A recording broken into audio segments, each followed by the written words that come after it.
Hello everyone, welcome to a new week here on Betting Weekly WTA with me, Nigel, Seeley, and our WTA handicapper, Rory, Jiwani, looking ahead to this week's two tournaments on the WTA Tour in association with Bet Rivers, your hometown sportsbook. Good morning to you, Rory. It's a nice and early morning. We've got a busy day, Euro 2024, England in action, I'm ready. I've got the flags out, I'm cheering. Football's coming home, it's blaring out in the Seeley household, but it's tennis we're talking about, and we're on early to give our thoughts on the two grass court events this week. Yeah. Which year is that England shirt 1980. From? 1990. The third choice, 1990 in Italy, 1990. I like it. Yeah, back to the tennis. Last week was one to forget. Hertigan, Bosch, I mean, we've had a lot of rain delays, which we predicted might be the case. Maybe the logic with Bianca Andreescu should be to back her until she gets injured rather than avoid her. She struggled in her opener against Dutch qualifier Eva Vedder.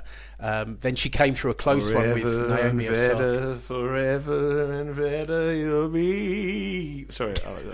Sorry? Demis Roussos. He sang a song Forever and Ever. When he said Ever and Vedder, I just automatically thought of Demis Ever and Vedder. Well, the one in my head was Eddie Vedder, the lead singer of Pearl Jam. Well, it shows you the difference in musical taste. Pearl Jam and Demis Roussos.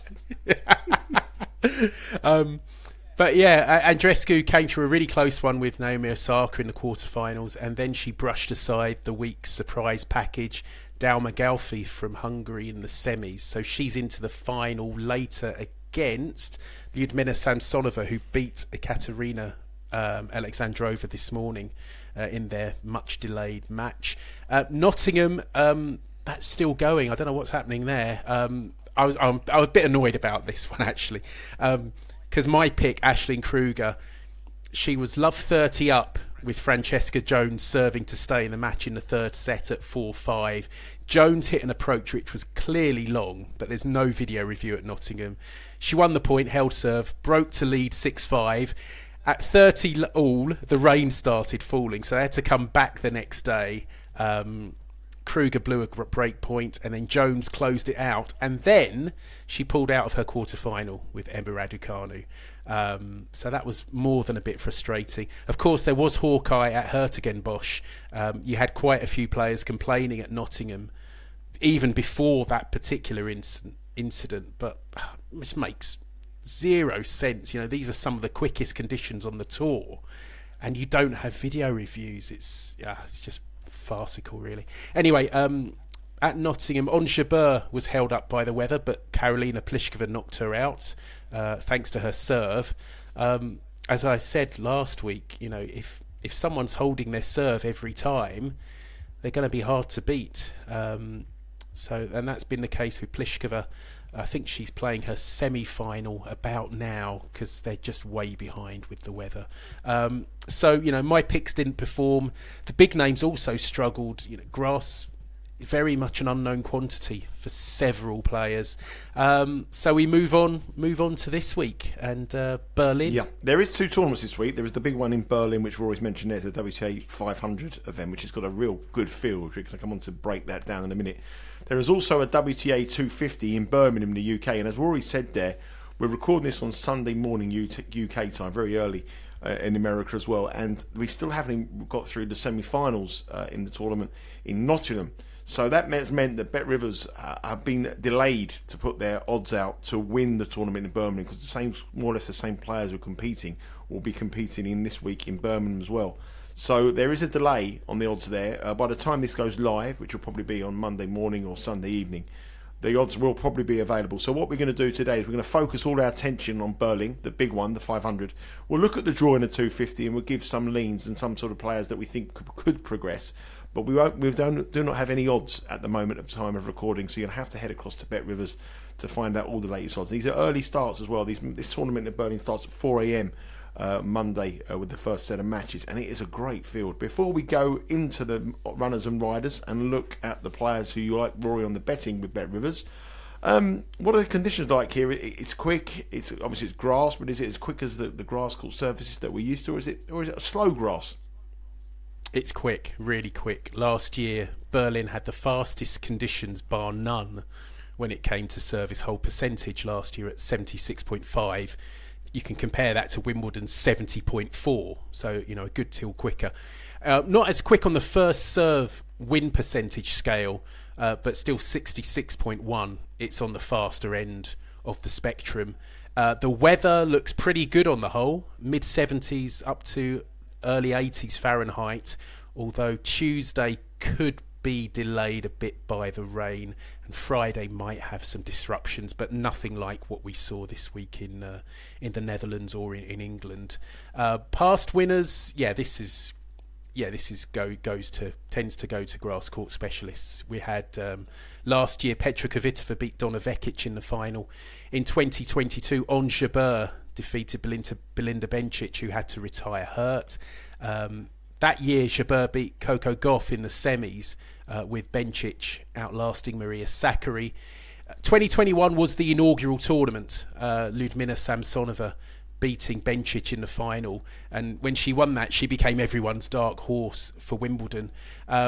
Interesting to note in that 2021 edition, Madison Keys put out number one seed Aryna Sabalenka before falling to Samsonova in the quarterfinals in a third set tiebreak. But we're missing the biggest name of all. Iga Swiatek was supposed to be coming to Berlin. She pulled out earlier this week, citing mental and physical fatigue after Roland Garros. And I was looking at posts yesterday from a Polish sports reporter by the name of Michał Czeczecki. Apologies if I pronounced that wrong. And he asked if she would play Bad Homburg or Eastbourne next week, which is, of course, the week before Wimbledon. And the reply was Wimbledon would be her only grass court tournament this year. So Swiatek going to Wimbledon, no grass court warm-up, straight to Wimbledon, which you wouldn't have thought would all go well for her chances. Talking of her chances, these are the current odds with Bet Rivers to win Wimbledon.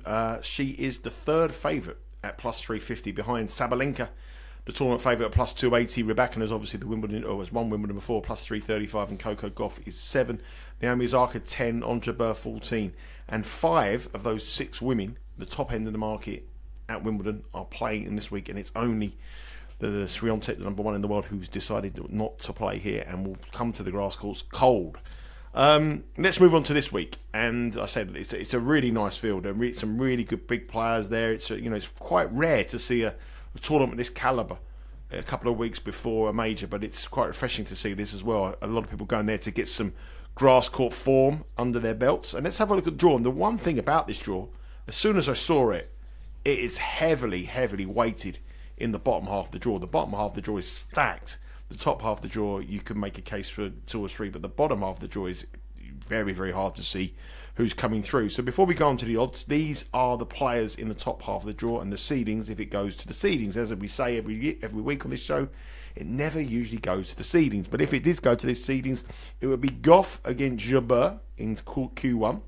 But in that queue, you've got Alexandrova, a very good grass court player, Haddad Meyer, who plays Alexandrova in the first round, and she's won grass court events. Jabeur, as I said, Angelika Kerber, former Wimbledon champion, so that's how heavy it is. Q2, Jess Pedgett on a comeback trial against Ken Win Zheng, but she has to play Osaka in round 1 as well. Donna Vekic is in that Q2 as well. And then we get to Q3, and this is just stacked. Sakkari is the seed, she'll play Rybakina, but we have Azarenka, Garcia, Samsonova in that quarter alone. And then in Q4, we have the Wimbledon champion Vondrousova, who's scheduled to play in the quarterfinals against the Wimbledon favourite this time around, Sabalenka.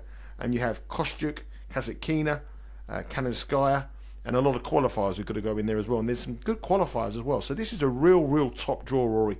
Very hard to predict where we're going to go with the value here, but definitely the bottom half. Before we move on to your thoughts on it, just to let you know, the top 4 seeds get by through to round 2. So that's Gauff, who's now world number 2. She's the number 1 seed here. She's through to the second round. Sabalenka is through to the second round. Rybakina is through to the second round. And Jess Pedgett, who I'm just amazed that she consistently holds these high positions in the world rankings when she doesn't really seem to do much. But they are the top 4 people through to round 2, and it's up to the others to fight their way through to round 2. They've got to get round the first round to meet those seeded players. Stacked draw, and it is so favourable to the top half. It's really tough. It's really tough. The top half is the one to look at. And Coco Gauff, a really tough opener against either Beatrice Haddad-Maia or Ekaterina Alexandrova. I mean, that two players who are very, very capable on grass. Alexandrova, she hadn't shown a lot this season, but she did make the semis in Hertogenbosch. And she actually beat Coco Gauff in round 2 in Berlin last year. So, Gauff faces are very tough. She's never really excelled on grass. So whoever she gets first up is going to be a tough test. So that top quarter could fall apart somewhat if you're thinking that, I'd be against Gauff, whoever she's playing, obviously first match on grass this year. But also in that top quarter, you mentioned Qinwen Zheng, and she's got Naomi Osaka first up, and Zheng was 0 for 3 on grass last year. So that's 2 of the seeds in the top half. Jabeur, I mentioned she might find it difficult in Nottingham with the rain delays, and she went out yesterday to Karolina Pliskova. She's in that top half. And Jessica Pegula, you mentioned she's still 4 or 5 in the world now, but she's in trouble now. In the coming months, this is when her ranking could drop, because she's been so consistent over the last couple of years, but this is when now she's not making the latter stages of tournaments. This is when her ranking could drop considerably. And she went out to Alexandra Krunic in Hertogenbosch this week. And Krunic is a bit of a veteran, and she's not bad on grass, but that's a match you'd have expected Pegula to win. She's had an injury disrupted season, so the top half looks certainly the weaker of the two. The bottom half, as you say, is stacked. You've got Rybakina, who I maintain is the best player on grass on the circuit. You've got Sabalenka, as you mentioned, the Wimbledon favourite. You've got the likes of Samsonova, who's through to the final in Hertogenbosch today. Sakkari, who can play on grass. Caroline Garcia, who's always to be respected with her serve. You've got the Wimbledon champion, Marketa Vondrousova. It's absolutely stacked, the bottom half. And Sabalenka hasn't won a tournament on grass actually in her career. She's reached 2 finals. The first was at Eastbourne back in 2018, where she lost to Caroline Wozniacki, and 2 years ago in Hertogenbosch she lost in the final to Alexandrova. I'm saying a lot of this, and I don't really have a pick. I mean, if I had to pick someone, and before I saw the odds, I was thinking Rybakina, but plus 285 is quite short. Well, let's have a look at the odds. We haven't gone through the odds there. We have Sabalenka as the favourite at plus 190. Rybakina is plus 285, obviously in the bottom half of the draw. Coco Gauff is in the top half, plus 450. Naomi Osaka, $7. I wouldn't bet her. She obviously got beat by Andreescu where was that? Where did they play? Where did they play? That was Hertogenbosch. Yes. Naomi Osaka is 7. Like I said, on Jabeur plus 850. She's not showed a great form, so she obviously she's very good capable on grass, but she's not in the best of form at plus 850. The Wimbledon champion, 14. 2 weeks before defending her title, she's 14-1 to win a 500 on grass. Jess Pegula 16, Samsonova 20, Caroline Garcia 22, Qinwen Zheng 25, Alexandrova 33, Azarenka 40, Sakkari 40, Kanaskaya 50, Vešić 50, and Beatrice Haddad-Maia at 80. So it is dominated by those top 3, but 2 of those 3 are in that bottom half, and it is hard to see who's going to come through. Yeah, it's a very tough bottom half. I mean, if you look at Sabalenka's path, she'll face either Kostyuk or Kasatkina in round 2, and then Vondrousova or Kalinskaya in round 3. Vondrousova hasn't been in great form of late. She's had some personal issues. Kalinskaya is a funny one, because I've always thought that she should be quite good on grass, but she's never backed that up with results. But maybe she could find some form. In that third quarter, just dangers are plenty. Obviously, Rybakina, Samsonova, we know when her serve's working, as it has done this week just gone. Sakari Azarenka first up is a good match, and Garcia, who's another good server. It's so tough, that bottom half. So I think we need to look at the top half. Don't you think the strategy here was just to throw a couple of darts at some big prices in the top half and think, it is 2 weeks before major, where you do get some shock winners. You wouldn't be betting favourites in every single match the week before major or 2 weeks before major. They just want to come in and get some grass court practice in and get some game time under their belts. I think we've got to just go big, not big as in terms of stake, but go small stakes but big prices in that top half, and just hope that you've mentioned two of the. I mean, Pegula, she's vulnerable. Gauff is vulnerable. You've got Kenwin Jen completely vulnerable. So Onjabur not at the best of form. They're the 4 seeds. So we got to throw some darts at some big prices in the top half and see if we can get them through. Yeah, I mean, Haddad Maia Alexandrova first up is a really good match, and Haddad Maia at $80 does make a bit of appeal. But I'm really tempted, and this might sound a bit mad, I'm tempted by Angelique Kerber at $200 for a quarter of point each way. She's a former Wimbledon champion, yet she's back from her baby break. She's not been in fantastic form, but she never really shows much on clay, and she does really enjoy playing on grass. She's on home soil. You don't know how many of these tournaments she's got left in her. I mean, I can't believe she's going to be around for that many more years. But I think she's playing Bad Homburg next week as well. But she's well rested. She hasn't played since Paris. She's got Linda Noskova first up, which is not going to be easy because Noskova is a decent server and has the sort of game that could go well on grass. But at the prices, I think Kerber's odds are a little bit of an insult. As I say, she's a former Wimbledon champion, Grand Slam winner elsewhere as well. She does like grass, and you can't really say that about too many of those players. Okay, Haddad Maia is good on grass. She's been in poor form. Alexandrova back to form, although she does tend to save her best for Hertogen-Bosch. Gauff vulnerable, as you said. If Kerber could get a win or two under her belt, you just never know. And they're all. None of them are particularly safe propositions in the top half of the draw. I'll just note about Osaka as well. There looks to have been a massive overreaction since she went very close to beating Iga Swiatek. Her odds have just slashed everywhere. I think US Open now she's 7 or 8 to 1. I think she halved in price, and for everything she's halved in price. I mean, she had a lot going for her in Roland Garros. The roof was closed, so that would have helped her. Her form on grass is nothing to write home about at all. So I'm surprised that she is so short. I mean, Osaka is half the price of the Wimbledon champion. That's not right. I mean, that's just wrong. So Osaka, very, very short. But she's placed in that draw, isn't she? She's away from Vondrousova and Sabalenka. And I think if people are looking at that top half, they're probably thinking that she's an each way bet, to get to the final, because it's so weak. I mean, you look at that. I like the idea of Kerber here. I mean, 201 is a massive price for Wimbledon champion on grass, and she's playing Noskova in round 1. Noskova's only ever played 4 grass court matches in her entire career, and she's lost 3 of them. Yeah. I mean, you'd think Noskova would be okay on grass with her game, but as mentioned before, the players get so few opportunities to play on grass now.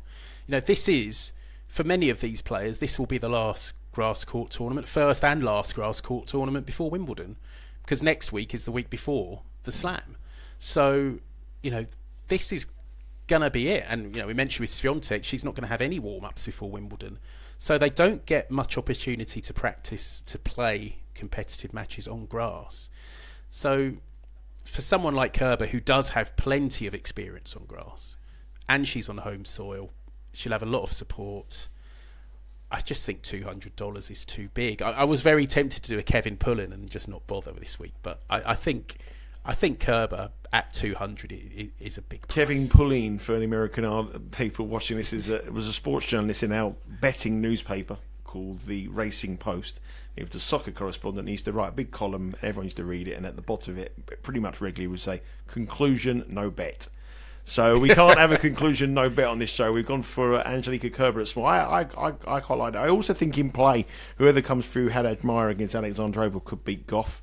And I think I don't want to take the chance on Alexandrova now at 33-1 with that, with a tough first round match. But if she can get past Haddad Maia, I think she can give Gauff all kinds of problems. And I don't think Gauff is. I know she's up to the career high, but she's not playing her best at the moment. I think that she's. I know she's come from the clay, but I think that Wimbledon wouldn't be her kind of thing. But let's see how we go. Kerber, very small stake for us. There is another tournament, as I said at the top of the show, and that is in Birmingham. But unfortunately, because of the delays to the British summer, which has been absolutely diabolical. What's the summer like in Madrid? Getting lovely now? It's getting nice, actually. Yeah, it's sort of high 20s Celsius. So what's that? 80. It's horrible. 80 Fahrenheit. It's about 62. Raining, horrible. Sun's out now, then it will rain again tomorrow. Poor old John, our graphic man, he's got the cricket club. He hasn't seen one match yet this season, and we're into June. Okay, let's. Sounds like the World Cup, T20 World Cup. So let's have a look at this tournament. Like I say, we haven't got any odds. So it's very, very hard for us to gauge where we think you should take the best price, because we're looking at the bracket here without any odds. There is no buys for the seeded players here. They've got to work hard. And if we look at the seeds, Ostapenko is the number one seed. She's due to play Boskova in the quarterfinals. But in that section we have Sloane Stephens, a veteran, Heather Watson, the wild card as well. Q2, Katie Boulter, who could come here as the champion over in Nottingham, but she's in semi-final actually against Rybakina. Set down in that match at the time of recording here. She'll play Elise Mertens, who again is just coming towards the end of her career, and she's a fade for me all the time she plays. In that section, Karolina Pliskova maybe potentially as a threat. Q3, Leylah Fernandez obviously got to the final of the US Open a few years back now and got beat by Raducanu. Showing signs of some improvement, she's playing Kirstia, and Potapova and Krejcikova is the bottom half. So really, it's not really that strong. If we look at the previous winners, Ostapenko won it last year. She's the defending champion and number one seed. I'm certain that she will be the tournament favourite. Haddad Maia won it in 2022. She's over in Berlin. Jabeur won it. She's in Berlin. Barty's won this tournament. Kvitova's won this tournament. And Kerber won it way back in 2015. Who would have thought we'll be tipping Kerber to win an event in 2024 when she won it in 2015? But that's what we've done. Hard to say really where the value is without seeing any prices, but I think I would probably look at that field and think Ostapenko's got a chance, and I also think Katie Boulter, if she plays the way she's playing, with home advantage, home form, she can go deep here. She could. It's a bit of a shame, Birmingham, because it used to attract some really big names before Berlin became established. As you mentioned, Barty won it in 2019. Kvitova won it twice before that. And it used to get some big names, but they're all going to Berlin now. Bigger prize money, and it's more attractive. Conditions look all right for the week. There's a bit of drizzle for the week, but it's Birmingham, so that's only to be expected. Not warm, about 70 degrees Fahrenheit max. Could be a bit warmer next weekend. It's another quick venue, fourth on the serviced hold percentage list last year, and actually was higher than Berlin on the first serve win percentage. So it's another really quick tournament, really quick conditions.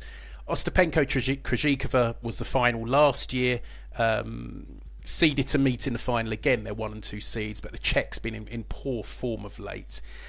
It looks a real puzzle, this one. I mean, I always think you're best off leaving Ostapenko out of calculations because she's so up and down. I mean, I'm sure she will be favourite, as you say. The top half, Pliskova's interesting, although you wonder how much this week in Nottingham will have taken out of her. In the bottom half, Ajla Tomljanovic, the Australian, she did reach the Wimbledon quarterfinals a couple of years ago. She had a decent run in the ITF 100k tournament in Surbiton a couple of weeks back. She's a big server, but she's incredibly injury prone. She should have an easy opener against grass hater Anna Blinkova, and then probably Sorana Kirstia in round 2. She actually knocked out Ostapenko at Wimbledon last year, but she's another player who's up and down. Anastasia Potapova, who last week I said wasn't the best on grass, she did reach the semi-finals here last year and took Ostapenko to a third set. I mean, obviously we haven't seen the odds, but Potapova could be the safest proposition from what looks a really trappy bottom half. But yeah, we'll obviously have to see the top half. But Potapova's probably the one that interests me most at the moment, because, you know, as is the case, there's a lot of players who haven't shown a lot on grass. You know, someone like Leylah Fernandez hasn't shown much on grass. Sara Sorribes Tormo, nothing on grass. Blinkova, nothing on grass.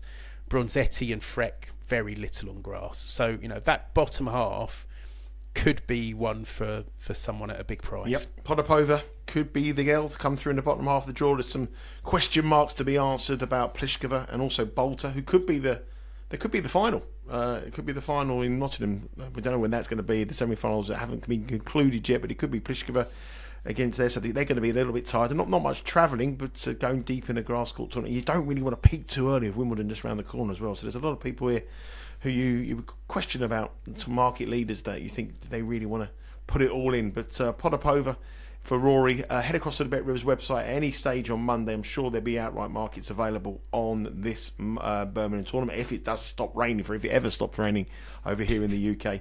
But that's the reason why we haven't got any odds on that. That's the reason why we can't really delve into the price or give you a pick. But a lean would be Potapova, all depending on the price. But our pick in Berlin is 1/4 point each way on former Wimbledon champion Angelika Kerber at a monster 200-1. And Rory's had some big winners on this show in the last few weeks, big places. People will give you a good run for your money. And he's now showing a profit of plus 7.75 points on the season here on the WTA show. Sean Calvert is a little bit behind him, plus 2.76 on Game Bet Match after a pretty bad start to the grass court season. I'm sure that'll all come good. And Wimbledon is just around the corner, so make sure you subscribe to our YouTube show, Betting Week channel, Betting Weekly Studios. Give us a follow on our socials at Because We Win on Twitter and Instagram, and download this podcast, Betting Weekly WTA, and also Betting Weekly Game Bet Match, your preferred podcast provider. As you can see, I'm covered in gear today. Lots and lots of Euro 2024 action going along. The lads are producing some brilliant content for you on all hosts of the matches, the groups, the outright winner, loads of new subscribers. So please tell your friends, come along. If you like a bet on soccer, tennis, this is the home for tennis and soccer betting. Remember to head across to Bet Rivers to check all those odds out. There'll be first round matches as well. I would suggest I think the action in Berlin starts at 4 a.m. Tomorrow morning. If there is a match you like to watch there, remember Bet Rivers. You can bet live and watch live with Bet Rivers, so you better have a bet and live stream it on your tablet or your mobile device or your home computer. Rory, thank you very much for joining me today. You're probably going to get some lunch and a nice bit of some tapas and a nice bit of sun. I'm going to go out and put a jacket on and go and pick my kids up. Father's Day today, so happy Father's Day to all the fathers. Happy Father's Day, Rory. Kids spoiling you? And to you. Kids spoiling you today? Nah, I haven't even got a message. No. I look at all these messages on people on Facebook. What a lovely dad. Thanks, Dad. Brilliant, Dad. Or social. None of that. Absolutely. I'm the first one. When 1 minute past midnight, I'm the first one putting a collage together for the kids. Happy 15th birthday to my son. I'm so proud of the young man you've become. Happy 22nd birthday to my darling daughter. What a beautiful young lady. Nothing. Absolutely nothing. Thankless Absolutely task. nothing. It's a thankless The only time task. I get calls to see if I can lend some money to repair the car. Or give them a lift That's somewhere. it. Anyway, enjoy your day. Enjoy your Father's Day, all the fathers. You too, hopefully mate. we cash some tickets, and we'll speak to you all again next week, where the build-up to Wimbledon continues here on Betting Weekly WTA.